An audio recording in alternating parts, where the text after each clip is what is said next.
Dewa medis terkuat. Bab 49, Pembalikan dan Serangan Balik.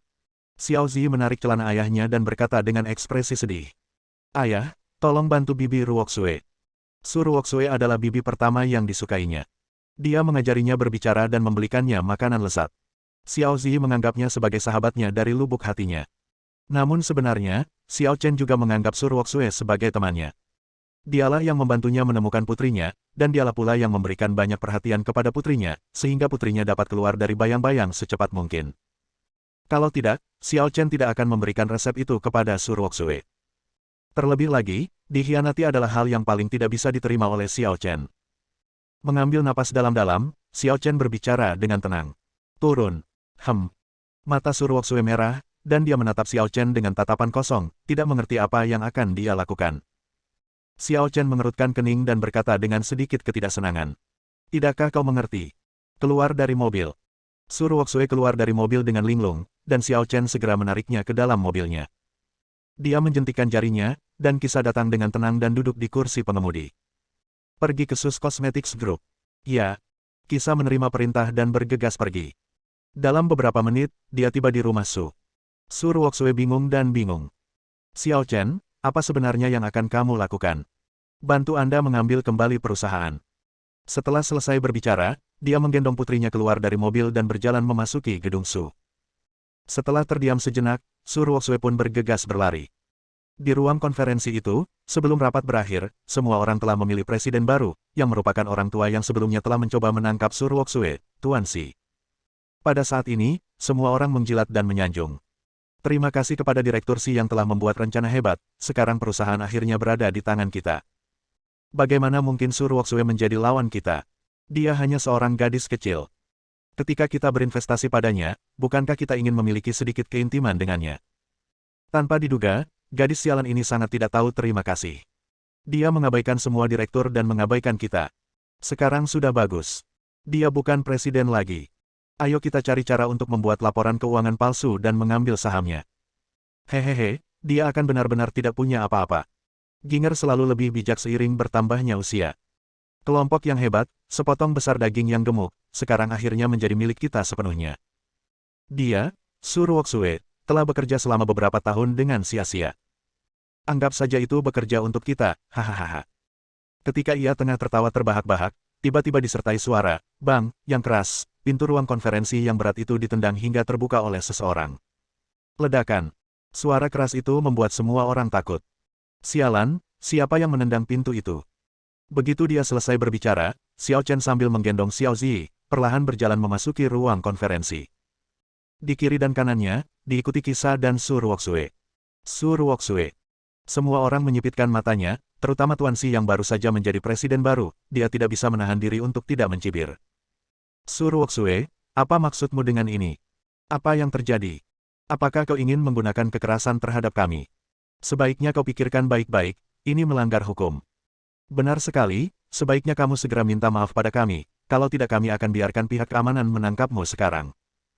Xiao Chen berjalan ke meja ketua, menatap direktur yang baru saja berbicara, dan berkata dengan tenang. Apakah Anda mencari keamanan?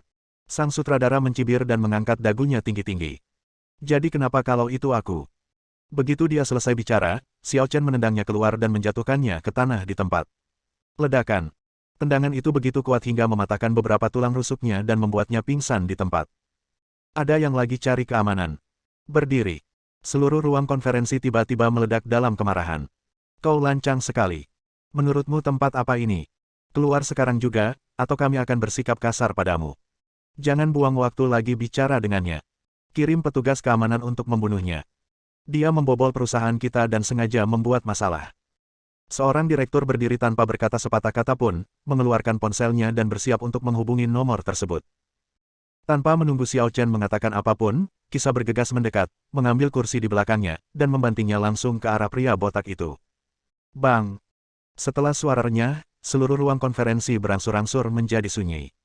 Semua orang menelan ludah dan menatap sutradara yang tak bernyawa itu di tanah, dan mereka tidak dapat menahan rasa dingin di hati mereka. Metode Xiao Chen yang mendominasi dan kejam benar-benar mengejutkan semua orang. Betapapun bodohnya mereka tidak berani berteriak terlalu banyak saat ini.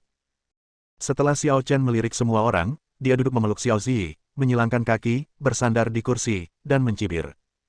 Sekelompok anjing tua, mereka benar-benar pencuri.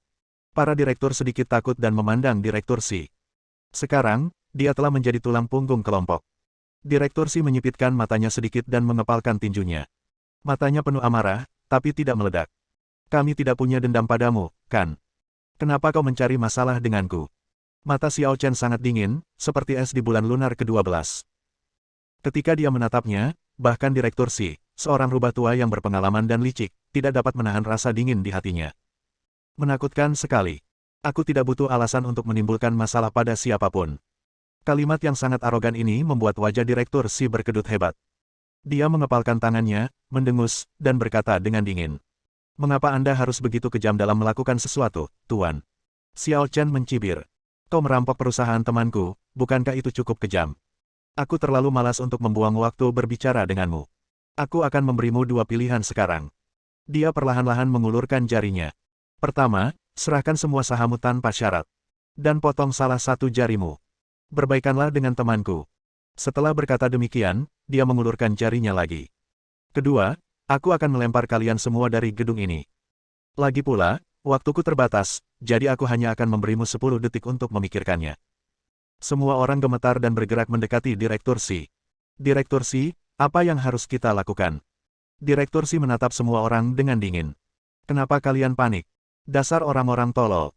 Kita kan banyak banget, apa kalian takut sama satu orang saja? Setelah jeda sejenak, dia melirik Xiao Chen lagi, menyandarkan lengannya di atas meja, dan berkata dengan muram. Puan, tidak perlu marah seperti itu. Pada akhirnya, ini semua tentang uang. Apapun yang mampu dibeli Su Ruoxue, kami juga mampu membelinya, dan kami bahkan akan menawarkan 2 kali lipat. Puan, mengapa Anda tidak mempertimbangkannya? Xiao Chen meliriknya dengan bangga dan berkata langsung. 10. Tuan Si, Anda tidak memenuhi syarat untuk bernegosiasi dengannya. Wajah Tuan Si berkedut hebat. Orang ini benar-benar tidak menganggap dirinya serius. Mengapa Anda bersikap begitu agresif, Tuan? Jika Anda benar-benar membunuh begitu banyak dari kita, apakah Anda tidak takut membuat diri Anda dalam masalah besar? Bab 50 Putus Cinta 9. Xiao Chen mengabaikan pihak lain dan terus meneriakkan kata-katanya. Direktur Si mengepalkan tangannya dan matanya sedingin pisau. Apakah kamu benar-benar harus melakukan ini? 8. Semua orang agak terharu. Mereka saling berpandangan, dan tiba-tiba, entah dari mana aku mendapat keberanian itu, tetapi aku menjadi marah saat itu juga. Kita tidak perlu takut padanya. Kita hanya 2 atau 3 orang. Dengan jumlah kita yang banyak, kita bisa menenggelamkannya sampai mati jika kita semua kencingi dia. Jika kita semua menyerang bersama, aku tidak yakin dia bisa sekuat itu. Benar sekali, ayo semua berkumpul dan pukul dia sampai mati.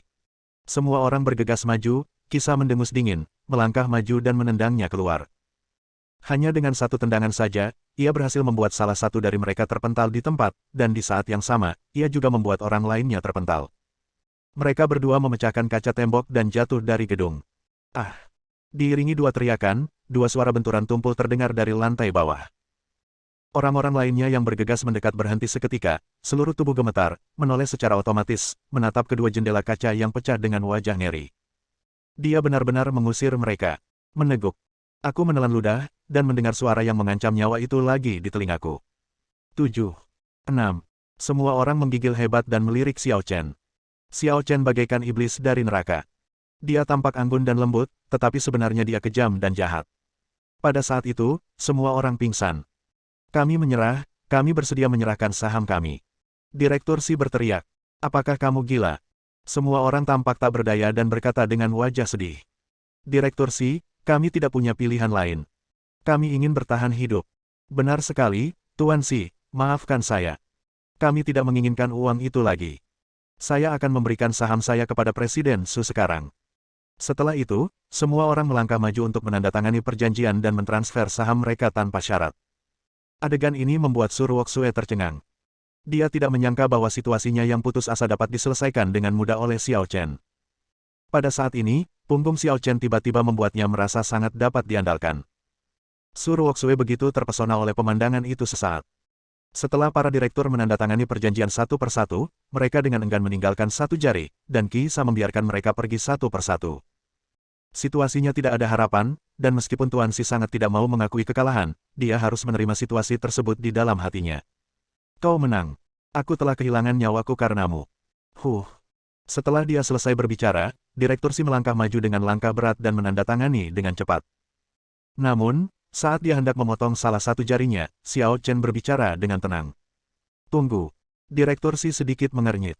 Apalagi yang kamu inginkan? Xiao Chen berkata dengan acuh tak acuh. Orang lain boleh memotong jari, tapi kamu harus menjaga satu tangan. Jangan pergi terlalu jauh. Direktur Si gemetar karena marah. Xiao Chen tidak peduli sama sekali. Satu tangan, Kisah, bantu dia. Ya. Direktur Si sangat marah. Sekarang bahkan satu tangan pun tidak bisa memuaskan Xiao Chen, jadi dia malah meminta salah satu lengannya. Namun sebelum dia sempat meraung, Kisah berjalan mendekatinya, mencengkeram lengannya, dan memutarnya dengan keras. Tulang itu langsung berderak dan berubah menjadi tali rami. Ah! Dengan teriakan yang menyayat hati, mata Tuan Si berputar ke belakang dan dia pingsan total. Su Ruoxue terkejut, tetapi Xiao Chen bahkan tidak peduli untuk melihatnya. Kisah menarik Si Dong yang tak sadarkan diri keluar, Xiao Chen berdiri dan tersenyum acuh tak acuh pada Su Ruoxue. Oke. Semuanya sudah beres. Mulai sekarang, grup ini dan semua sahamnya adalah milikmu.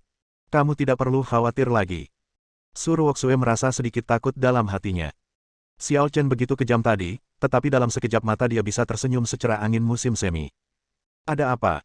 Xiao Chen bertanya dengan suara rendah, dan Su Ruoxue segera menggelengkan kepalanya. Tidak apa-apa, Xiao Chen, terima kasih. Kalau bukan karena kamu, aku benar-benar tidak tahu harus berbuat apa. Terima kasih. Xiao Chen tersenyum santai. Mengapa kamu bersikap sopan? Aku, Xiao Chen, hanya punya sedikit teman, dan kamu salah satunya. Tentu saja aku tidak akan tinggal diam dan melihat urusanmu. Hanya teman. Senyum pahit muncul di sudut mulut Su Ruoxue. Apa katamu? Xiao Chen sedikit mengernyit, tidak mendengarnya dengan jelas, sementara Su Ruoxue menggelengkan kepalanya. Tidak apa-apa. Ngomong-ngomong, Xiao Chen, silakan turun dan tunggu aku. Aku akan mengatur seseorang untuk mengurus semuanya di sini. Siang nanti, aku akan mentraktirmu makan enak. Terima kasih.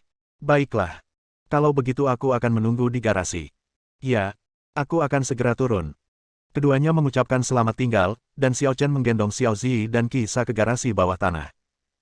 Begitu keduanya keluar dari lift, dua mobil van melaju dengan kecepatan penuh dan mengepung keduanya dari depan dan belakang.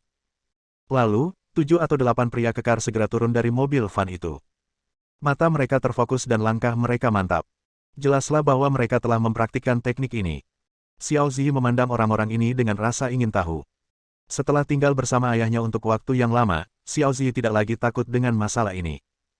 Adapun Kisah, wajahnya sudah menunjukkan niat membunuh dan dia siap menyerang. Xiao Chen meliriknya, Kisah mengerti, berhenti, dan bertanya. Siapa yang mengirimmu? Orang-orang dari Dewan Direksi. Semua orang mencibir. Dasar Dewan Direksi yang menyebalkan. Kita bahkan tidak saling kenal. Apa itu? Tidak ada gunanya bertanya siapa yang mengirim kita. Aku akan memberimu sedikit nasihat sebelum aku mati. Di kehidupanmu selanjutnya, jangan menjadi kodok yang bermimpi memakan daging angsa. Hal-hal yang rendah akan selalu rendah. Jika kau berani menyentuh hal-hal yang mulia, kau hanya akan mati. Xiao Chen sedikit mengernyit, dan ada sebuah ide samar dalam benaknya. Apakah dia ayah Su Ruoxue? Semua orang terkejut, lalu mereka langsung mencibir. Jangan menebak sembarangan, menebak tidak ada gunanya. Mati saja. Begitu kata-kata itu diucapkan, semua orang mengeluarkan pisau buah dari saku mereka dan bergegas menuju Xiao Chen dan dua orang lainnya. Kisah mendengus dingin, maju selangkah, dan langsung melancarkan pukulan. Gelombang udara yang tak terlihat mengaduk udara, dan hanya dalam sekejap, dia membunuh mereka semua di tempat. Orang-orang ini bahkan tidak punya waktu untuk bereaksi sebelum mata mereka terbelalak dan mereka semua mati. Kekuatan 7 pembunuh jauh melampaui jangkauan orang biasa. Meskipun orang-orang ini semuanya telah terlatih, di matanya, mereka seperti semut. Kisah baru saja membunuh semua orang ketika telepon seluler berdering dari saku salah satu dari mereka. Xiao Chen meliriknya, Kisah mengerti, lalu segera melangkah maju dan menjawab panggilan itu. Suara dingin segera datang dari ujung sana. Bagaimana? Apakah kau berhasil? Apakah kau membunuh Xiao Chen? Jika tidak, ingatlah untuk menyiksanya sedikit lagi, bawa dia ke hutan belantara, dan patahkan tulang-tulangnya satu persatu. Selain itu, bunuh juga binatang kecilnya, dan jangan biarkan dia hidup. Dia berani punya ide tentang putriku, dan dia bahkan tidak tahu siapa dia. Dia orang yang hina, bahkan tidak layak membawa sepatuku. Bersambung.